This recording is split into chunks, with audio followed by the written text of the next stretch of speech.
দেখো আজকে যে অধ্যায়টা করব এটার নাম হলো ফ্লেক্সিবল বাজেট। তো এই অঙ্কটা তুলনামূলকভাবে সহজই আছে। আমি অঙ্কটা আগে পড়ি। The expenses budget for production 10,000 unit. আমাদের তথ্য দেওয়া আছে 10,000 ইউনিটের। হ্যাঁ, এটা খেয়াল রাখতে হবে, এটা গুরুত্বপূর্ণ। এবং নিচে যেই এন্ট্রি দেওয়া আছে material, labour, overhead, fixed overhead, variable, selling, distribution, administrative, এই খরচগুলি দেওয়া আছে। নিচ দিয়ে বলছে প্রিপেয়ার এ ফ্লেক্সিবল বাজেট। এই যে prepare a flexible budget for production 6,000 আর হলো 8,000 আর 12,000। তার মানে আমাদের অঙ্কের যে দেওয়া লেভেল এটা কত সাকিব? অঙ্কের দেওয়া লেভেল কিন্তু আমাদের হলো 10,000। এখন অঙ্ক করতে বলছে কত? 6 আর 8 আর হলো 12। আচ্ছা, আমাদের অঙ্কের মধ্যে মনে রাখবা আমাদের অঙ্কের মধ্যে মূলত এন্ট্রি, এই যে এন্ট্রিগুলি করার জন্য তোমার দুইটা শিরোনাম করতে হয়, একটা ফিক্সড কস্ট, একটা ভেরিয়েবল কস্ট। একটা ফিক্সড কস্ট, একটা ভেরিয়েবল কস্ট। তো এখানে যে এই যে এন্ট্রিগুলো দেওয়া আছে এর মধ্যে কোনগুলা ভেরিয়েবলে যাবে আর কোনগুলা ফিক্সডে যাবে এটা তোমার একটু স্মরণ রাখতে হবে। আমার কথা বুঝতে পারছো সাকিব? আচ্ছা, এখন আমি যে কাজটা করবো সেটা হলো এখানে দেখো ম্যাটেরিয়াল এটা যাবে ভেরিয়েবলে। আগে বুঝো, হ্যাঁ, ম্যাটেরিয়াল যাবে কোথায়? ভেরিয়েবল। ডিরেক্ট লেবার আমি এটা অন্য কালার করে দিচ্ছি, তাই তুমি বুঝতে পারবা যে ভেরিয়েবল কোনগুলা। এই পাশে দিই material variable, direct labour variable, variable overhead যেটা আছে এটা তো ভেরিয়েবলই। হ্যাঁ, আর ফিক্সড ওভারহেড এটা যাবে ফিক্সড এর মধ্যে। হ্যাঁ, এটা যাবে কোথায়? ফিক্সড। ভেরিয়েবল এটা ভেরিয়েবলে যাবে। সেলিং 10% যাবে ফিক্সডে আর বাদ বাকি 90% যাবে ভেরিয়েবলে। এখানে বলাই আছে দেখো 10% হলো ফিক্সড আর ধরে নিতে হবে 90% কি ভেরিয়েবল। ডিস্ট্রিবিউশন 80% ভেরিয়েবল আর 20% বুঝতে হবে কি ফিক্সড। তার মানে এই এন্ট্রিগুলো দুই জায়গাতে যাবে, ভেরিয়েবল এবং কি ফিক্সডও যাবে। এরপরে হলো অ্যাডমিনিস্ট্রেটিভ এক্সপেন্স, এটা ডাইরেক্ট টাকা দেওয়া আছে, তো ডাইরেক্ট টাকা দেওয়া থাকলে ওটা ফিক্সডে চলে যায়। এই যে এরকম ডিরেক্টলি টাকা দেওয়া আছে দেখো, যখন তোমার ডিরেক্টলি কোনো টাকা দেওয়া থাকবে ওটা সরাসরি কোথায় নিবা? ফিক্সডে। হ্যাঁ, আচ্ছা, এখন আসো এন্ট্রিগুলো আমাদের চেনা হলো। তাহলে ভেরিয়েবলে কয়টা পাইলাম গুণ? তো ম্যাটেরিয়াল থেকে গুণ। ভেরিয়েবল আসতেছে তোমার, আমি একটু মুছে দিই। ভেরিয়েবলে আসতেছে একটা, দুইটা, তিনটা, চারটা। এখানকার 90% আসবে। পাঁচটা। এখানকার 20% আসবে। তাহলে কয়টা? ছয়টা। ছয়টা না? ছয়টা। আর ফিক্সড, হ্যাঁ, টোটাল 8টা থাকবে, কিন্তু ভেরিয়েবলে যাবে কয়টা? ছয়টা। আর ফিক্সডে আসবে অ্যাডমিনিস্ট্রেটিভ একটা, আর সেলিং এই যে 10% যাবে, আর ডিস্ট্রিবিউশনেরও 20% যাবে ফিক্সডে, ঠিক না? আর এই যে এখানে একটা ফিক্সড। তাহলে আমাদের 4টা যাবে হলো ফিক্সডে, 4টা যাবে ফিক্সড। এখন তুমি অঙ্ক কিভাবে সাজাবা দেখো। এগুলো আগে ঘর কাটবা। তো এই যে নিচে নিচে ঘর কাটছে না, এরকম সারি ঘরগুলা, এগুলা দরকার নাই। তুমি শুধু ডান পাশে 3টা টাকার ঘর দিবা, 6,000, 8,000 আর 12,000। এই 3টাই আমাকে করতে হবে। এই যে দিক দিয়ে বলা আছে দেখো, এই যে পাইছো?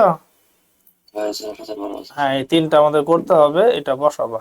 বসানোর পরে তুমি ফিক্সড আগে লিখতে পারো অথবা ভেরিয়েবল আগে করতে পারো, যেভাবে মন চায় করা যাবে। তো আমি মনে করি যে ফিক্সডটাই করে নাও আগে। তো ফিক্সডের তো টাকা, এক কাজ করো, ফিক্সড না করে তুমি ভেরিয়েবলটা আগে করবা। ভেরিয়েবল আছে না সাকিব? এই ভেরিয়েবল এন্ট্রিগুলো তুমি আগে লিখবা, তাহলে ভেরিয়েবলের সময় রেট লিখতে হয়, এই যে কস্ট পার ইউনিট এটা লিখতে হয়, কিন্তু ফিক্সডের সময় লেখার প্রয়োজন পড়ে না। তাহলে ভেরিয়েবলের রেট কত আছে আমাদের? ভেরিয়েবলের রেট আছে তোমার 80 টাকা। ভেরিয়েবলের রেট ম্যাটেরিয়াল হলো কত? এই যে 80। হ্যাঁ, তাহলে 80 এখানে বসাবা, কস্টের এখানে বসানোর পরে তুমি কি করবা, এই তোমার যে কাজটা সেটা হলো এই যে 80 দিয়ে, হ্যাঁ সাকিব, 80 দিয়ে এই যে 6000 আছে না, 6000-এর গুণ দিবা। আবার এই 80 দিয়ে এই যে 8000 আছে না, 8000-এর গুণ দিবা। এই 80 দিয়ে আবার এই 12000 আছে না, হ্যাঁ এই 12000-এর গুণ দিবা। গুণ দিলে এই যে এই টাকাগুলো আসবে। কথা বুঝতে পারছো?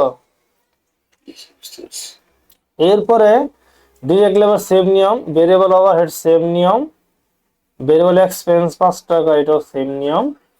এখন এই যে সেলিং যেটা রইলো, সেলিং এর, হ্যাঁ সেলিং এর হলো আমাদের প্রশ্ন বলছে কি দেখো তো, প্রশ্নে 10% ফিক্সড আর 90% ভেরিয়েবল। তাহলে এই যে টাকাটা আছে না 14 টাকা,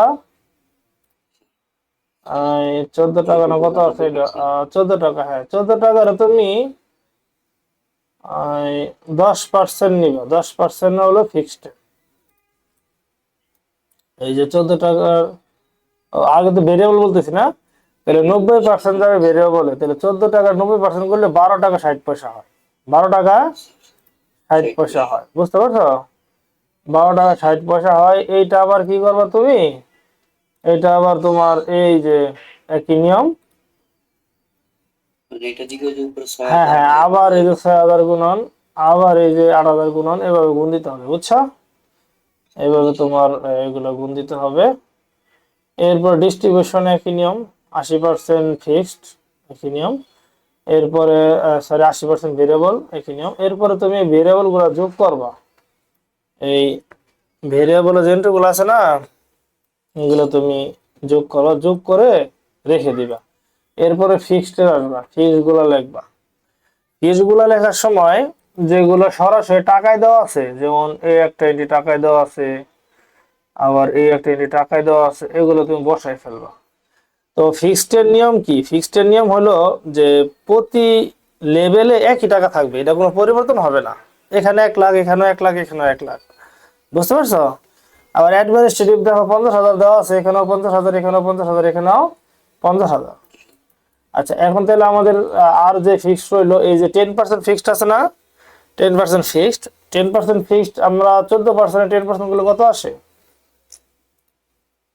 14% 10% 1 টাকা 40 পয়সা, 1 টাকা 1 টাকা 40 পয়সা। এটা এটা দিয়ে এখানে একটা ঘটনা আছে, এটা দিয়ে তো আর এখন এই ভেরিয়েবল মতো এখানে রেট লেখা যাবে না।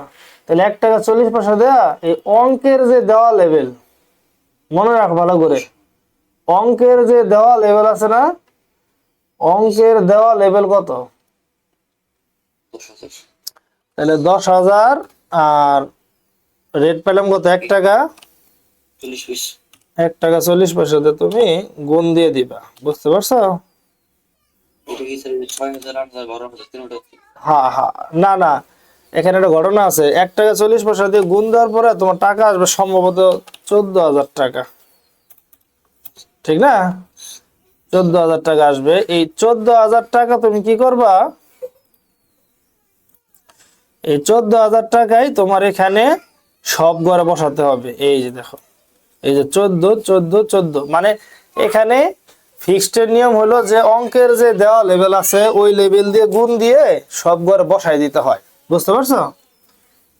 এখানে এই যে এই সব ইউনিট যেগুলো আছে, এই যেমন 6,000 আছে, 8,000 আছে, এগুলা ফিক্সড এর সময় কোনো কাজ করবে না, এগুলা ফিক্সড এর সময় অপ্রয়োজনীয়।